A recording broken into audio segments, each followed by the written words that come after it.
Hello, I'm Debra Kasowski, 3-time best-selling author, speaker, executive coach, and podcast host of The Millionaire Woman Show. I'm so glad you joined me today. Today I want to talk about becoming your own influencer. Often people are looking at celebrities and different people thinking, you know what, I wish I could be just like them. So here's the thing. The fact that you admire something in another person means you often have those qualities yourself. So why not start with your greatest influence being right here and now, the person looking at you in the mirror.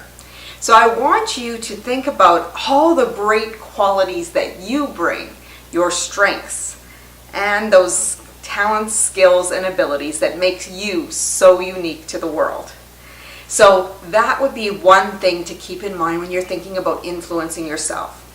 Because really, the biggest influence that you need to take care of is that influence here, those 6 inches between the ears, so that you are really focused in on getting the success that you want. Because it's so easy to internalize other people's opinions and what's going on in the world. But the greatest influence is being able to filter through all of those things and still focus in on where it is that you want to be going and want to be known as. So thinking of your strengths, skills, abilities, your talents, honing them to be the best that you can be.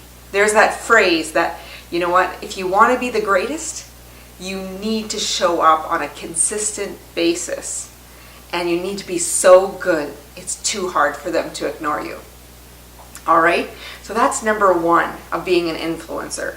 And we know that your thoughts, feelings, and actions affect your results. But the biggest thing before that is what is influencing you. And we have internal and external influences. External influences are like podcasts, video games, what you watch on television, the books you read, the music you listen to. And people say, oh, Deb, you know what? Those things, they don't affect me. But they do affect you. They affect the way you think about things. They affect how you feel. So if something in a game maybe got you angry, you're going to have that aggression. So it develops over time. Whereas your other internal influences are based on experiences you've had, interactions, the education that you've had, different experiences, and maybe travel would be another one in the past, childhood experiences. So when you take all of those things, something that could have happened when you were 8, 9, 10 years old, it can show up later in adult life thinking, oh my gosh, it's happening to me again. And we forget in that moment that we have all these other experiences that we've pushed through those situations, and now we're in a new space. I was reading one time that someone was saying, you know, when they were 7 years old, they were in front of class giving a presentation and kids made fun of them. So then when they are 35 in the boardroom, they just remembered that moment and felt like they were swallowed up in the room. So remembering that that was a 7-year-old, now you're 35, and here you are with all these new experiences. Maybe you've even taken public speaking courses, you've been in a leadership position, and you've grown into who you are. Yet it's so easy to revert to past patterns instead of saying, you know what, I got this. And then moving through and knowing that you're in a new space. So when we think about those influences, we can start influencing ourselves. Influencing ourselves in the fact of who we hang out with. People who encourage, support, help us go to the next level, a coach who nudges you, holds you accountable, you know, or maybe it's a boss that really, you know, you think they're really testing me, but often what it is they see something better in you than you've even seen in yourself. So they're raising your bar just a little bit more. Be curious, ask questions, find out where that motivation is coming from, and ask for feedback. Feedback is one of our greatest tools, and I think we don't use it enough because we're afraid to hear what people have to say. But if we're asking for it in a constructive way to say, what could we do better? Then what happens is that you start getting feedback that is really awesome, that you can start implementing and put steps to improvement. The other thing with being an influencing force in your life is capturing that negative talk and not accepting it.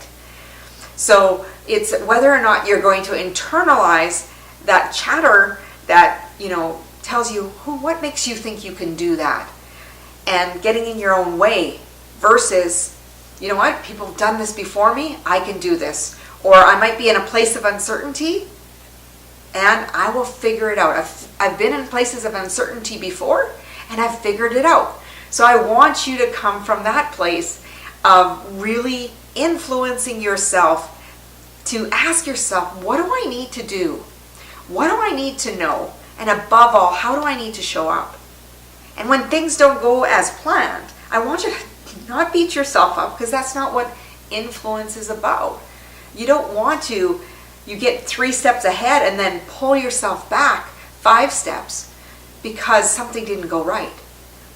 Keep yourself at that 3 steps ahead and you're like, okay, what was working? What wasn't working? And what can I do differently so I can take another leap forward? It's all about focus forward and really influencing yourself. The other thing with, influencing yourself is if you don't have some like-minded people to hang out with, immerse yourself in the books and the podcasts and the YouTube videos of people who you feel inspired by, motivated by. These people can act as your mentors as well. And don't forget to get out of your own comfort zone. I find when people are in their same space all the time, they don't know any different. So they don't know what they don't know. But as soon as you go to a conference in a different location and start meeting different people from all over the world, you start shifting your perspective of what's possible, and you create opportunities that you can leverage and build relationships that you can create win-win situations where everyone involved becomes a person of influence. Never underestimate the power that you have to create the results that you want and to influence the world. I am so grateful that you joined me in this video. If you feel inspired, please share it with others so that they can become their own influencer. And don't hesitate to be an influencer for other people. Encourage and support people. Provide referrals. Share their content. Whether it be an article, blog, video, be an influencer yourself and help raise the awareness of people who are making change in the world. Thank you again for joining me. I hope you have some valuable nuggets to put into place today. You can go over to my website at www.debrakasowski.com to get your free ebook of the 21 Habits High Achievers Kick to achieve success. Go out and grab your success today.